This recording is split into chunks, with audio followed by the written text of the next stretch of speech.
আকাশবাণী কলকাতা। স্থানীয় সংবাদ পড়ছে শুভব্রত মুখোপাধ্যায়। মালদহের বৈষ্ণবনগরের 18 মাইলে আজ সকালে মর্মান্তিক পথ দুর্ঘটনায় মৃত্যু হল 3 বন্ধুর। ঈদ উপলক্ষে ভিন রাজ্য থেকে আসা বন্ধুকে স্টেশন থেকে নিয়ে ফেরার পথে এই দুর্ঘটনা ঘটে। ফারাক্কা থেকে বাইকে চেপে মেহেরাপুর যাওয়ার পথে জাতীয় সড়কের ওপরেই তাদের বাইককে একটি লরি ধাক্কা মারে। মৃতদের নাম সাবির আলম, রমজান শেখ এবং সাদিকাতুল ইসলাম। এদের বয়স 19 থেকে 24-এর মধ্যে। 3 জনেরই বাড়ি মোথাবাড়ি থানা এলাকার মেহেরপুরের নতুনপুরে।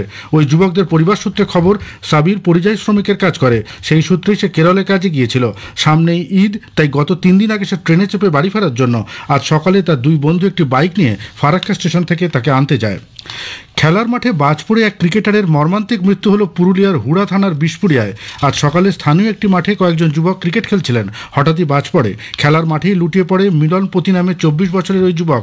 তাকে প্রথমে হুড়া গ্রামীণ হাসপাতালে নিয়ে যাওয়া হয়। সেখান থেকে পুরুলিয়া মেডিকেল কলেজ হাসপাতালে নিয়ে আসা হলে চিকিৎসকরা মৃত বলে ঘোষণা করেন।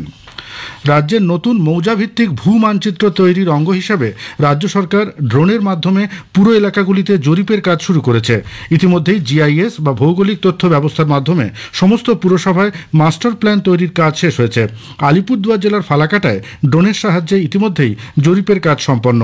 সেখানে বর্তমানে জিও রেফারেন্সের কাজ চলছে বলে পুর ও নগর উন্নয়ন দপ্তর সূত্রে জানা গিয়েছে। আগামী 3 মাসের মধ্যে এই কাজ শেষ করার লক্ষ্যমাত্রা নিয়েছে দপ্তর।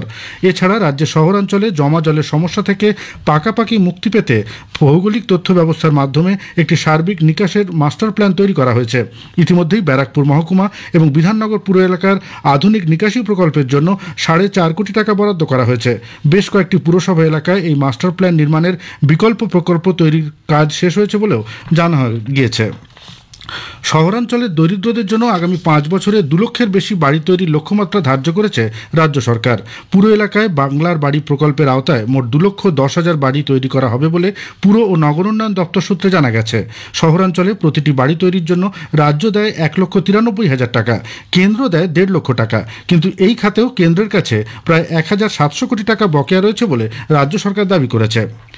বেলগাছিয়া ভাগাড়ে ধসের কারণে অনুসন্ধানে আজ ঘটনাস্থল পরিদর্শনে আসছেন international society of waste management, air and ওয়াটারের বিজ্ঞানীরা। এই মুহূর্তে হাওড়া জেলা প্রশাসনের কাছে জলের থেকে বড় সমস্যা ডাম্পিং গ্রাউন্ড। এলাকা পরিদর্শনের পর বিজ্ঞানীরা বেলগাছিয়া ডাম্পিং গ্রাউন্ডের ভবিষ্যৎ ঠিক করবেন। ব্যাংক কর্মী পরিচয় দিয়ে প্রায় 16 লক্ষ টাকা সাইবার প্রতারণার অভিযোগে বিধাননগর পূর্ব থানায় দায়ের হওয়া মামলায় বিধাননগর পুলিশ বিহার থেকে মূল ষড়যন্ত্রী পাটনার বাসিন্দা রোহিত কুমারকে গ্রেফতার করেছে। তাকে বিহারের একটি আদালতে পেশ করে ট্রানজিট রিমান্ডে নিয়ে আসা হয়েছে। তার কাছ থেকে বেশ কিছু পুরনো ও নতুন মোবাইল ফোন এবং মোবাইল অ্যাক্সেসরিজ বাজেয়াপ্ত করা হয়। আজ তাকে বিধাননগর আদালতে পেশ করা হবে। যক্ষ্মা নির্মূলীকরণে মুর্শিদাবাদে প্রাপ্তবয়স্কদের জন্য টিকাকরণ শুরু হয়েছে। এ পর্যায়ে জেলার 16 লক্ষ মানুষকে টিকাকরণের লক্ষ্যমাত্রা নেওয়া হয়েছে। মূলত অতীতে যক্ষ্মা হয়েছিল অপেক্ষাকৃত রুগ্ন, ডায়াবেটিক ও যক্ষ্মা রোগীর শুশ্রূষাকারীদের অগ্রাধিকার দেওয়া হচ্ছে। জেলার 26টি ব্লকের সকল উপস্বাস্থ্য কেন্দ্র, প্রাথমিক স্বাস্থ্যকেন্দ্র ও সুস্বাস্থ্য কেন্দ্রে প্রাপ্তবয়স্কদের জন্য বিসিজি টিকা মজুদ রয়েছে বলে জেলার টিবি আধিকারিক ডক্টর আমিনা মরিয়াম জানিয়েছেন। এ পর্যন্ত লক্ষ্যমাত্রার 60% পূর্ণ হয়েছে। কেন্দ্রীয় স্বরাষ্ট্রমন্ত্রী অমিত শাহের রাজ্য সফর আপাতত বাতিল হচ্ছে বলে বিজেপি জানিয়েছে। চলতি মাসেই শ্রী শাহের এ রাজ্যে আসার কথা ছিল। রাজ্য বিজেপি সভাপতি সুকান্ত মজুমদার গতকাল জানিয়েছেন, ঈদের অনুষ্ঠানের কারণেই বাতিল হচ্ছে এই সফর। জাল ও ভেজাল ওষুধের বিরুদ্ধে এবার পথে নামল ওষুধ ব্যবসায়ীদের সংগঠন Bengal chemists and druggist association. আজ সকালে কাকদ্বীপের বাজার এলাকায় সচেতনতামূলক প্রচার ও মিছিল করেন সংগঠনের সদস্যরা। হাতে ছিল সচেতনতার নানান প্ল্যাকার্ড, ব্যানার। মিছিল কাকদ্বীপ বাজার পরিক্রমা করে। উত্তর দিনাজপুরের ইসলামপুরেও আজ মিছিল করেছে Bengal chemist and druggist association.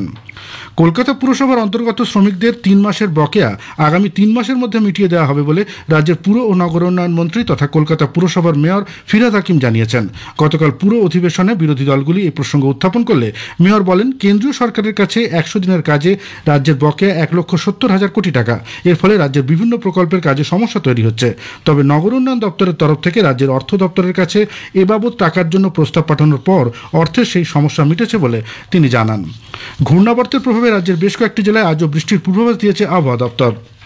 বিশ্ব আবহাওয়া সংগঠন দিবসে আকাশবাণী কলকাতার সংবাদ বিভাগের বিশেষ আলোচনা হাওয়া মোরগ।